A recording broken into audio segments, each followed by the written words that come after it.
Poucos meses atrás, Lula estava abatido, escondido às sombras da desaprovação. Mas tempos depois, aparece em crescente popularidade e liderando todas as pesquisas. Ele ressurge das cinzas como a lenda da Fênix. Nesse vídeo, eu quero bater um papo sobre a dramática oscilação de popularidade e perspectivas do presidente Lula. Por que o jogo mudou tanto? E aliás, será que mudou mesmo? Veremos o que foi mérito dele, o que foi demérito, o que foi azar, o que foi sorte. Com isso, podemos traçar um breve cenário para as eleições de 2026 e, claro, como isso impacta o Brasil. Afinal, a gente vai ter mais 4 anos de presidente Lula? E se sim, o que isso significa? Ou então não, talvez esse voo da Fênix possa ser um voo de galinha e, na verdade, quem ressurgirá das cinzas é alguém da direita. Ou quem sabe, um comunista, um trabalhista, ou um felino do MBL, por exemplo, do Partido Missão. Hoje vamos falar sobre tudo isso. Então vem comigo que esse vídeo tá mais poderoso que o Cavaleiro de Ouro.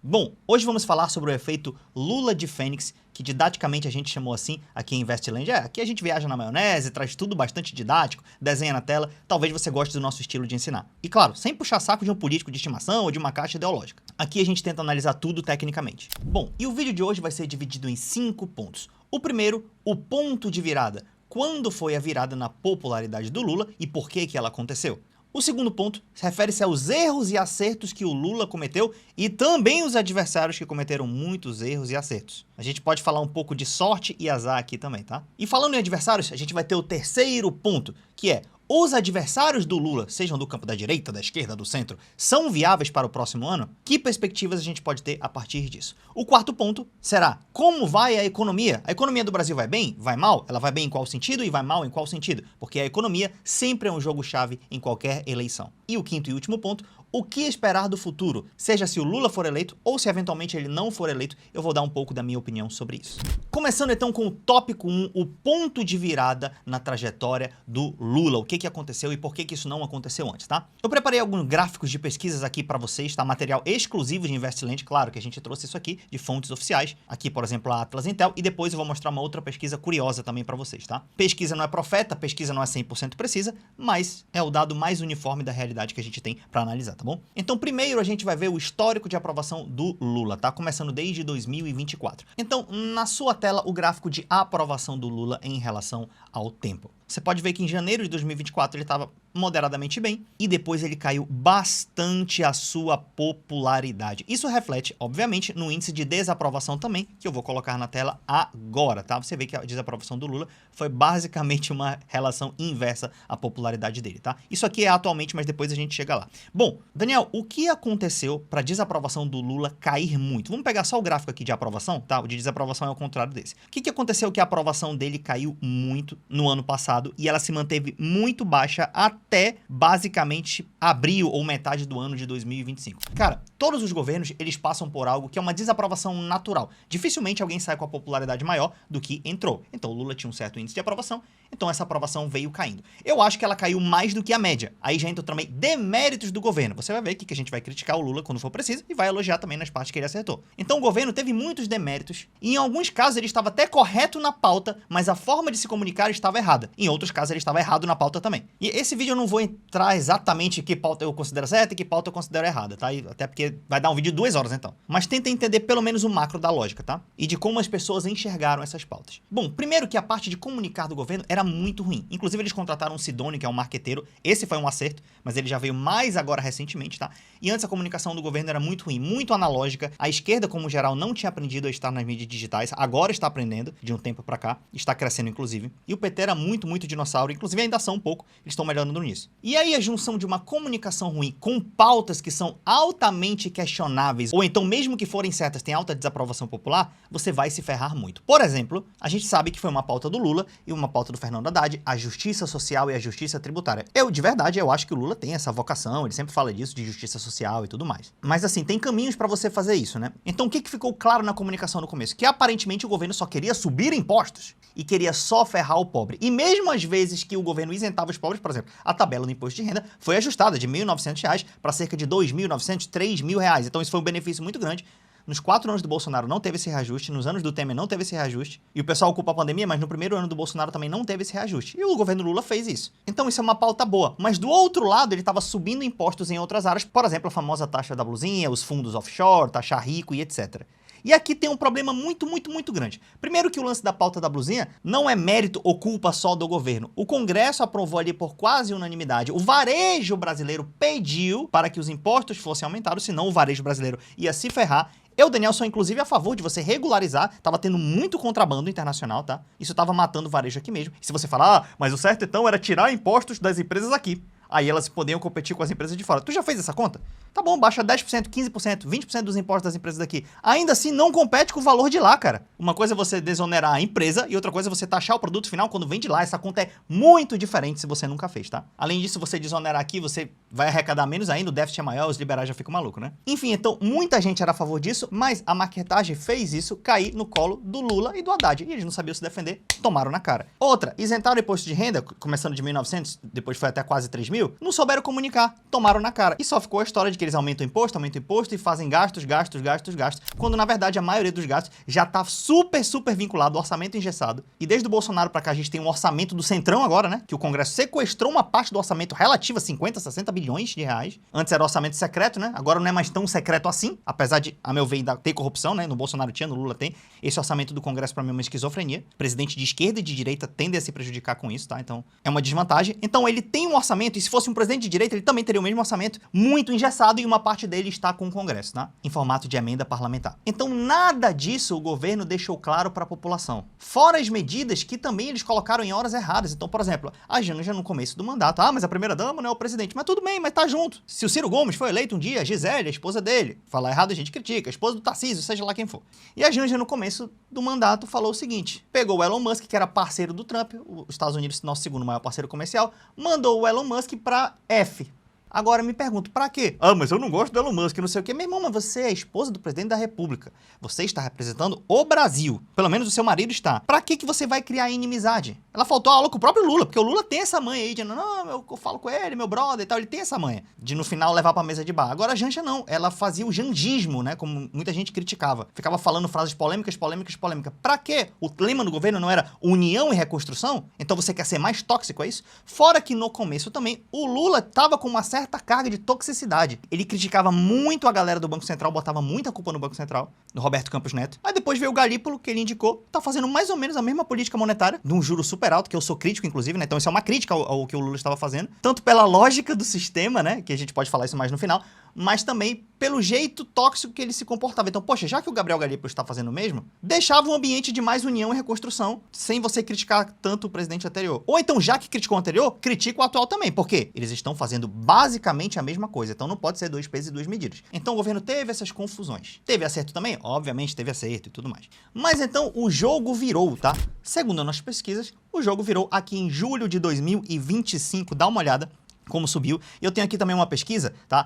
Nessa pesquisa da Atlas Intel ele tá com aprovação de 51,2 e desaprovação de 48%, tá? E isso é uma aprovação significativa para um presidente no cargo, que o presidente no cargo a gente sempre sabe que gasta a grana no último ano para se reeleger, né? Independente do lado aí. Então, é um ótimo número, ótimo não, mas é um número bom, de moderado a bom pro Lula isso aqui, tá? E olha uma outra pesquisa aqui, da Paraná Pesquisas, que muita gente fala, né? A República de Curitiba, que falam que ela tem um viés mais bolsonarista e tal, mas assim, bom, eu trouxe a pesquisa aqui, né? Eu gosto de trazer várias fontes. Até ela mostrou que de julho pra cá a desaprovação do Lula caiu e a aprovação cresceu, tá? A aprovação cresceu para 47,9 e a desaprovação para 49,2. E o mais importante, porque que o governo tá feliz, pela tendência disso aqui. E agora falando do tópico 2, acertos e erros de Lula e da oposição. Então o momento da virada foi em julho de 2025, por conta dessa questão do Trump e das taxas e do Eduardo Bolsonaro. O que aconteceu em julho, cerca de 3, 4 meses atrás, quando o jogo mudou, foi o nosso querido deputado federal Eduardo Bolsonaro foi aos Estados Unidos e ficou enchendo o saco do Trump, porque ele queria livrar o pai dele para participar das eleições no ano que vem.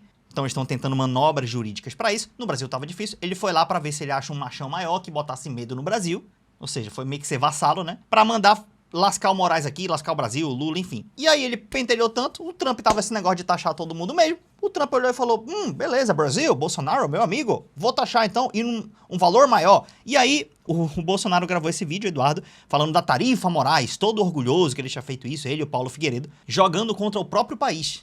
Meu irmão, se você é contra o Lula, contra o Moraes, beleza, é do jogo, é contra, beleza. Mas assim, fazer coisas que vai prejudicar o país, meu irmão, isso é besteira pesada, é grau 10 de besteira, tá? E aí, ele falou sobre a carta do Trump, e aí daqui o Trump mandou uma carta taxando o Brasil, eu não preciso ler de novo pra vocês, mas olha aqui, ó, olha a data, gente, 9 de julho. Lembra da pesquisa que eu te mostrei de julho? Pois é, elevou a tarifa pra 50%, com uma carta com um monte de informação até imprecisa, né? Falando que o Brasil tinha superávit contra os Estados Unidos, é verdade, eles que têm superávit com relação a gente e tal. Uma carta meio que pré-pronta, botou o Bolsonaro no meio, fazia umas críticas ao Lula e tal. E é isso. Só que o Eduardo Bolsonaro não contava que o Trump muda de ideia, ou então às vezes é proposital, da noite pro dia.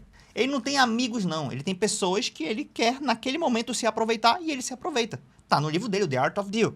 E ele também joga réguas muito altas, joga algo terrível, como, por exemplo, 50%, para depois chegar lá e negociar e pagar de bom moço. Mas no final ele ainda ganhou alguma coisa. E o Trump não é um bolsonarista, ele não vai até o final por causa de Bolsonaro. Ele tá preocupado com a inflação no país dele. Quando ele taxou, o preço da carne subiu, o preço dos alimentos lá subiu, o suco de laranja, aquele monte de coisa que você sabe, né? Depois algumas foram retiradas, mas existem taxas que ainda estão, como por exemplo, a carne. Então, o Lula deu uma sorte, entre aspas, nessa, tá? Por que eu falo entre aspas? Porque taxar o Brasil não é sorte, tá? E ele também deve ter tido muita dor de cabeça com isso. E ele não sabia pra onde a aprovação ia. Mas o precedente mostra que onde o Trump jogava contra, as pessoas tinham o famoso viés do underdog. O que é o viés do underdog? É o viés do pequeno, o viés do azarão. É aquele cara menor. Tá jogando lá Espanha e talvez Senegal na Copa do Mundo. Cara, você vai torcer pra Senegal. A não ser que você tenha um cara que você goste lá da Espanha e tudo mais. Mas assim, a gente gosta de torcer pelo mais fraco. E a gente tem também o viés endogrupal. Né? Que palavra é essa? É, o viés do patriota, vamos dizer assim. É que todo mundo quer pertencer a um grupo. Então, o nosso grupo é a nossa nação. Ela foi atacada por uma entidade estrangeira malvadona. E isso favoreceu um ambiente para que o Lula pudesse captar uma mudança de opinião em favor dele. Mas foi somente sorte do Lula? Não, não foi somente sorte, porque sim, ele teve méritos nessa parada com o Trump. A postura dele foi boa. O governo vinha errando por meses, meses e anos e anos. E, cara, nos últimos 6 meses, sem brincar, o Lula acertou na maioria, na grande maioria dos temas. Ainda cometeu um vacilo ou outro, esse negócio do traficante, que é vítima não sei de quem e tal, tal. Beleza, mas no macro, na relação internacional, ele acertou. Primeiro, ele não taxou de volta, mas ele mostrou, ó, meu irmão, vou taxar, tô aprovando lei aqui, então ele mostrou que é machão. Porque ele entendeu a teoria de que o Trump só respeita um cara que não é vassalo. O cara que é vassalo, ele sobe em cima, meu irmão, extrai até o máximo do cara. E tem gente que achando que sendo vassalo ele vai respingar a gota e vai abençoar a gente. Não, o Trump respeita um cara que tem pelo menos ali um nível de força, né? Tipo Xi Jinping, etc. E o Lula demonstrou essa força, só que na prática o Lula não retaxou de volta. Por quê? Porque senão ia ter inflação aqui. Então ele armou um esquema de parecer forte, de não abrir as pernas sem prejudicar o Brasil. Isso foi bom. Com o tempo, ele entendeu que os Estados Unidos precisam mais da gente do que a gente dele. Aí ele foi lá, negociou com a China deu altas palavras positivas pro Brasil, que estava a fim de comprar nossos produtos, o Brasil começou a vender pra lá e tal, etc. Então o Brasil foi se virando e o Trump foi vendo que a gente é forte. Com o passar do tempo, desencadeou aquela parada do encontro deles lá no I saw him, he saw me, we embraced it. Nós nos abraçamos, eles se encontraram lá na reunião nos Estados Unidos, fizeram um acordo, a relação foi melhorando, e aparentemente parece que está encaminhado do Brasil melhorar um pouco essa situação das taxas, tá? E a relação dos americanos também. Cara, e o Trump deu parabéns pro Lula e tudo mais, fez questão de mandar o repórter mandar um beijo pra ele, assim. Então, cara, foi um dia muito difícil aí pros bolsonaristas. E de verdade, adiantando um pouco o tópico da oposição, todos os lados tem a galera que pensa e a galera que não pensa, né? Nessa galera da direita, tem uma galera muito, muito apaixonada. Da esquerda também, mas assim, falando nesse caso da direita, olha o que os caras tentam se amarrar. O Eduardo Bolsonaro falava o seguinte, ó, com o Lula negociando com o Trump, ele falava, botaram o Marco Rubio pra negociar, vai ferrar o Brasil aí. Aí falou, meu Deus, ele tá tentando ver, é tipo quando o Bolsonaro não conseguiu se eleger no passado, e aí ele postava uma foto de alguma coisa e, isso significa isso, logo vai ter um golpe. Então o cara, ele tenta tirar uma conspiração pra dizer como ele está por cima. É o Marco Rubio que vai negociar? Aí beleza, agora o Trump tirou o Rubio. Já estão falando outra coisa agora, que tem a reunião deles lá, né? Aí a mulher pergunta sobre o Bolsonaro na reunião. Aí o Trump fala, não, eu sempre gostei do Bolsonaro, não sei mais o quê. E o Lula faz bem assim, ó, uma expressão tipo, por que tá perguntando isso? Tô aqui pra resolver taxa de Bolsonaro. Aí o Eduardo Bolsonaro falou sobre isso, até aquela influência, a Renata Barreto, né, que nada contra, tá, quem gosta da Renata e tudo mais, uma crítica bem respeitosa mesmo, né, mas assim, a esquerda na internet nasceu depois do debate dela com o Elias Jabbour, né, que ficou muito claro a diferença, assim, muito, é uma cartilha de liberalismo bem básica, né, que ela defende. De novo, eu não acho que a cartilha liberal é toda inútil, não, tem coisas que dá pra aproveitar sim, mas assim, É bem aquela bem básica mesmo, e o Elias Jabbour, cara, experiência, lido, sabe, precedente do mundo inteiro, acabou jantando ela ali no debate. E ela depois ficou mais extrema ainda ideologicamente, e ó, o que ela falou? Gente, vocês viram a expressão do Lula? Vocês viram a expressão corporal do Trump, a expressão do Lula? Ainda bem, né, que a repórter perguntou pra gente ver como que ele ficou mal aí. Olha onde a pessoa tá focando. Ela não quer resolver a taxa, não quer que melhore para o Brasil, ela quer dizer uma forma de que o Lula está por baixo e o Trump, Eduardo Bolsonaro e os bolsonaristas estão por cima. Neste caso não, o Lula está sim com a vantagem. Aí, Daniel, que maluco, bicho, tu fala uma hora de um lado do outro. Isso é uma análise, ninguém é imparcial, eu não sou imparcial, mas assim, eu tento fazer uma análise olhando a realidade, tá? Acho que todo mundo deveria ser assim. Se for canal pra puxar saco de político, de ideologia, tem um monte aí, tá? E aí, falando dos adversários, a gente vem pro tópico 3, né? Falando bem rápido, porque o tópico 3 é sobre os adversários do Lula pra 2026, se eles são viáveis ou não. Primeiro de tudo, começando no campo aí da dito campo progressista, dito campo de esquerda, né? O Lula está caminhando para viajar sozinho nessa e ser o único candidato da esquerda. Daniel, como assim? Calma que eu vou já dar umas exceções aqui. Mas, por exemplo, candidatos possíveis. Ciro Gomes, cara, o Ciro é super bem votado. Mas parece que ele tá cansado da eleição nacional e parece que ele chegou à conclusão de que com o Lula no jogo, ele tem muitas dificuldades. Fora que ele não tem militância engajada e tal, né? Eu tenho muita gente que acompanha o Ciro Gomes aqui no meu canal. Eu mesmo acompanho o Ciro Gomes mais de perto, eu gosto de ver as palestras dele. Mas ele chegou a essa conclusão, né? E parece que ele vai disputar o governo do Ceará, ele tá contra o PT lá. Então, o Lula pegou, tirou o Ciro. A Simone Tebet está junto com o Lula e provavelmente vão continuar juntos, ela não vai sair do governo, ela é uma ministra de prestígio, sendo sincero, o Lula deu um cargo de confiança para ela, cumpriu o prometido na eleição, e ela também aqui está fora do jogo. O terceiro que está fora do jogo agora é Guilherme Boulos, porque agora, há um ano da eleição, o Lula chamou o Boulos para ser ministro, querido. Então o Boulos, que é um cara super bem votado, podia marcar uma posição ali, também está com o Lula. Então quem sobrou no dito campo da esquerda? Ninguém, a não ser por algumas exceções que estão aparecendo agora, como o influenciador, por exemplo, o youtuber Jones Manuel, eu de vez em quando vejo vídeos do Jones, inclusive. E o Jones é um cara mais radical, né? Ele é da uma esquerda comunista mesmo, ele critica o governo Lula, diz que é neoliberal, que o governo Lula é de direito e tudo mais, então ele tem essa visão de mundo. E parece que tá conseguindo angariar uma base popular bem grande, né? Mas assim, ser o suficiente pra derrotar o Lula aí só um milagre mesmo, tá? Porque ele tá aí iniciando agora. Bom, ainda no campo da esquerda tem a galera que são os trabalhistas, são os desenvolvimentistas, né? O Ciro poderia ser um candidato natural dessa galera, mas tá fora. E eu não vejo outro nome pra repor nessa candidatura do Ciro aí. Já no campo da direita, começando pela internet, a gente tem os meninos do MBL, né, do Partido Missão, que fizeram um trabalho exemplar, apesar de eu discordar de várias coisas que eles pensam, mas assim, em termos de organização partidária e de militância, cara, eles fizeram um trabalho exemplar para criar um partido. É muito difícil hoje em dia criar um partido no Brasil e os caras, nesse ponto, eles foram muito bem organizados, tá? Então eles são da direita liberal, né, eles estão tentando dar uma buquelizada também no Brasil, né, trazendo a pauta da segurança pública como se fosse algo mais extremo, tipo, prendeu, matou, e etc, para tentar pegar uma galera que tá mais decepcionada com o bolsonarismo. Já na economia eles são mais liberais, embora, ultimamente, né, eles estão abrindo umas certas exceções ao desenvolvimentista, que eu gosto bastante. Uma parte de mim crê nessa visão desenvolvimentista de Brasil, tá? Depois eu posso explicar o que é isso. E eles estão aí nessa esteira, e o Renan Santos, que é o cabeça lá do MBL para ser na chapa presidencial, ele tem pontuado bem nas pesquisas, pro tamanho que o MBL tem pontuado bem nas pesquisas em alguns estados, então até me surpreendeu, mas não acho que vai tomar um candidato do cara da direita, não acho que tem potencial de segundo turno, e também não acho que vai derrotar o Lula e tal. Mas, não sei, eventualmente o jogo muda. E os candidatos viáveis, vamos colocar assim, da direita, basicamente, hoje em dia, tá, é Tarcísio e Ratinho. Ah, Daniel, mas tem o Eduardo Bolsonaro, tem a Michelle, tem o Caiado. O Caiado tá com dificuldade no próprio partido. Ele pode ir pra outro partido? Pode, pra lançar uma candidatura meio avulsa, meio de rebelde, porque ele já tá velho e fala, meu irmão, é agora ou não é porque eu já tô velho e tal, tem que ir e tal. Pode fazer isso aí. Fragmentar os votos da direita ali, pode ser uma boa estratégia, né? Cada candidato leva um pouquinho de voto, tira ali do Lula um pouquinho, o suficiente pra ter um segundo turno, né? Porque assim, o Lula, o único candidato da esquerda, pode querer levar no primeiro. Que, bicho, o objetivo do Lula é esse, ele quer levar no primeiro turno, ele não quer ter risco de perder no segundo. O Bolsonaro ganhou muito voto no segundo turno da última vez. E o Lula quer fechar a carreira dele, ganhei no primeiro turno, na última eleição, essa parte do marketing é muito importante aí pra ele. E aí, então, essa divisão de candidaturas da direita poderia favorecer isso. Mas viável mesmo, hoje é Tarcísio e Ratinho. Só que o Tarcísio já se ligou. Ele se ligou que ele jogou, ele tentou ficar mais extremo, ele tentou provar que é um bolsonarista, e na verdade ele caiu nas pesquisas, o Lula subiu, não por conta dele, mas por conta do que eu já falei antes. Ele falou, cara, eu tenho uma reeleição certa pra governo de São Paulo, eu não vou arriscar contra o Lula que tem a máquina na mão e tá com a popularidade subindo. E mesmo que caia a popularidade do Lula depois, não tá jogo ganho pro Lula não, tá? Ele pode perder esse ano que vem. Isso aqui não é super popularidade não. Mas assim, pro nível do Tarcísio que tem um negócio certo e um que é 50-50, com um pouquinho mais de vantagem, 50,5 talvez pro mandatário, que é o Lula, ele não vai arriscar. Então, hoje em dia, eu acho que esse negócio estaria caindo nos colos do Ratinho Júnior, né? Que é um governador lá no Paraná, tem um certo carisma, fala tranquilo, é um cara da direita aí, mas não me parece ser um extremista, né?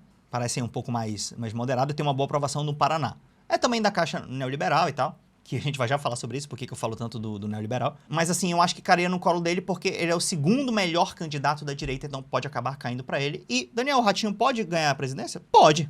É mais provável o Lula? Hoje é mais provável o Lula. Mas assim como a popularidade dele subiu, ela pode descer também. O governo pode cometer erros. A economia pode ir pior, que é o nosso próximo tema. Então sim, algum candidato da direita pode ganhar no que vem. Não é jogo ganho isso aqui não, tá? O Lula tá com a popularidade nessa data melhor só que a do Bolsonaro, tá? E o Bolsonaro quase ganha a eleição, inclusive. Então por isso que é uma boa notícia pro Lula. Mas assim, ele tá com a popularidade pior do que a Dilma tava lá no primeiro mandato dela, tá? Nessa mesma data. Lembra que a Dilma só caiu de popularidade depois, no segundo, tá? No primeiro ela tinha popularidades de medianas pra boa.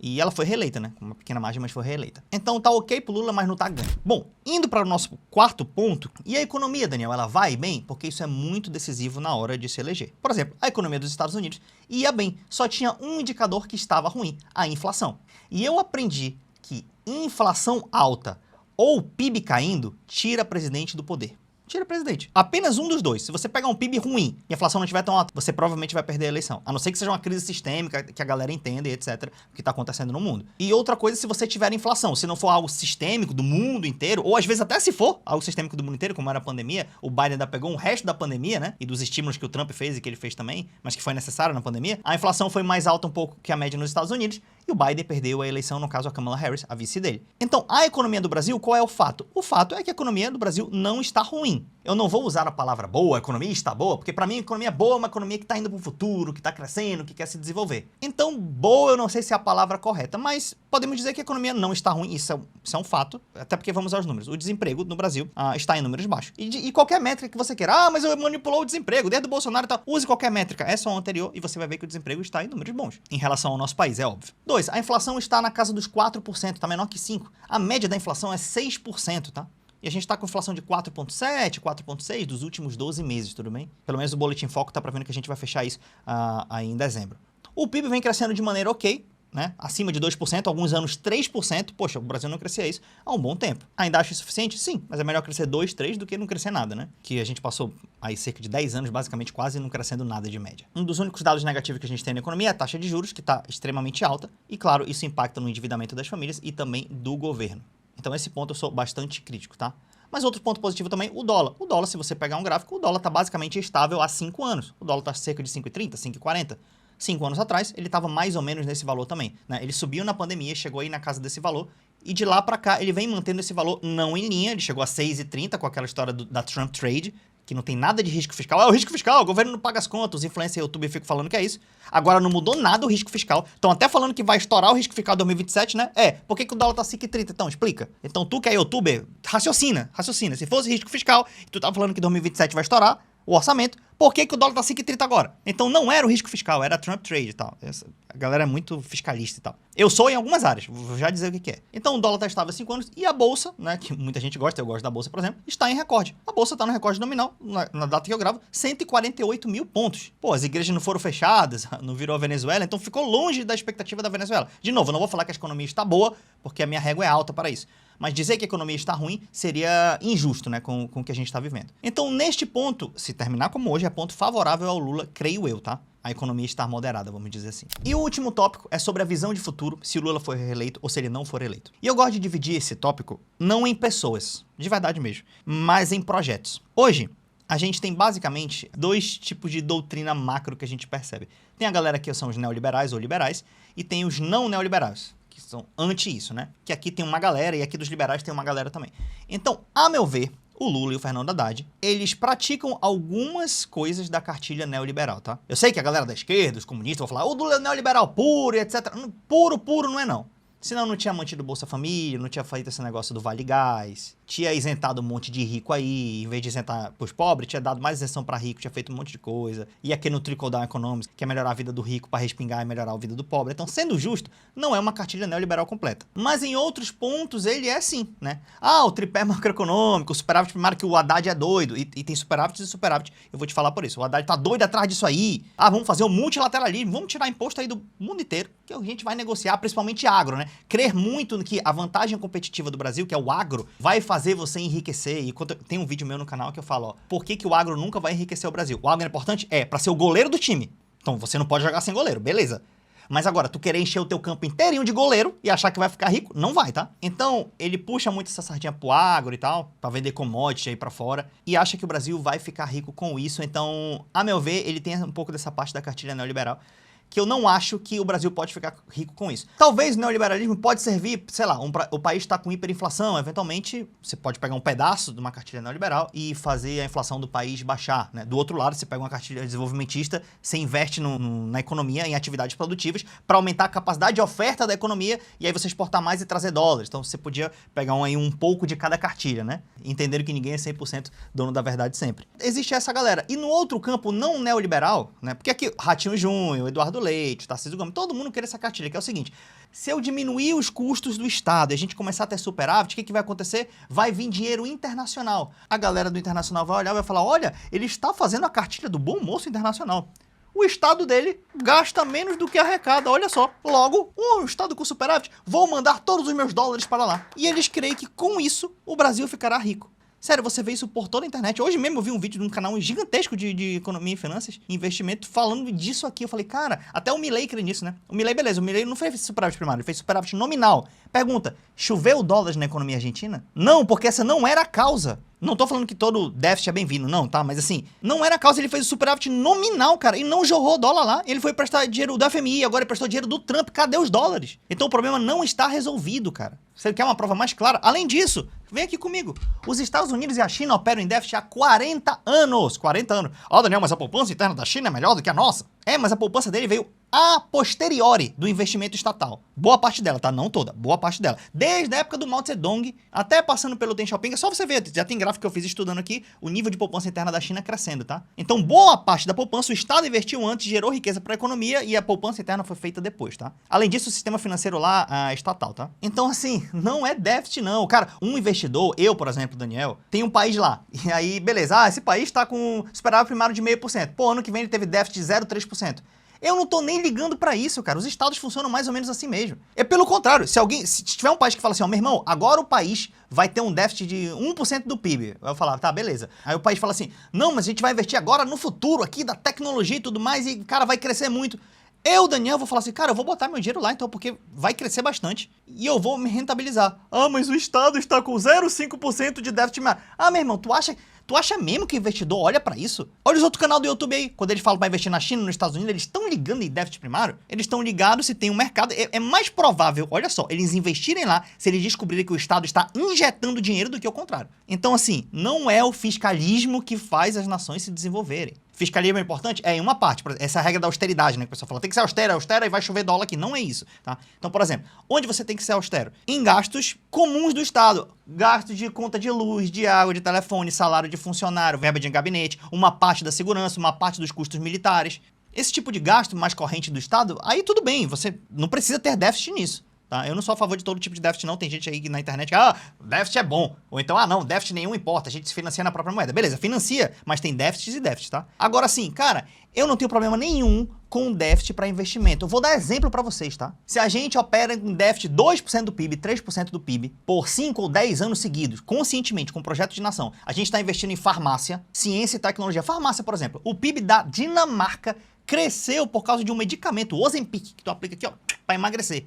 Deu até uma mini crise agora, porque veio o Mounjaro, né, que é o concorrente dele, e aí o Mounjaro tá tomando o mercado. Mas assim, cresceu o PIB da Dinamarca por causa de investimento em ciência e tecnologia, que pode vir do setor privado, mas do setor público. E normalmente as grandes transformações tecnológicas, o setor público tá por trás, ou então tá diretamente lá, ligado mesmo, como foi o caso da internet, do GPS, etc. Então farmácia, ciência, tecnologia, transição energética, biotecnologia, meu irmão, tem muita coisa que a gente pode investir. Inteligência artificial, eventualmente.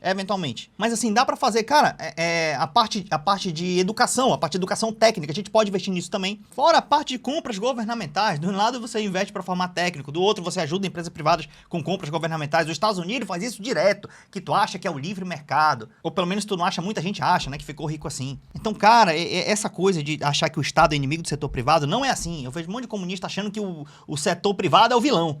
E do outro lado, achando que o Estado é o vilão. Eu não sou assim. Eu vou ter hate? Vou ter hate. Vai se desinscrever? Vai. Mas eu quero a união dos dois, tá? Os erros do setor privado a gente corrige, os erros do Estado a gente corrige. E aí você pode ter um orçamento nacional de desenvolvimento, aí vai aumentar a capacidade de oferta da economia, vai trazer mais dólares, juro baixo, etc. É uma coisa maravilhosa. E a gente para de depender só de agro. Nenhum país do mundo ficou rico plantando horta. Já jogou Age of Empires? Pois é. Tu começa lá cultivando a tua vilazinha, etc. Mas para o país se desenvolver, não é só horta, não. Não sei se tu sabia disso. É produto de alto valor agregado manufatureiro. Ou então serviços de ponta, serviços de alta tecnologia. E não só agro. E aí, qual é o meu problema com a visão de futuro?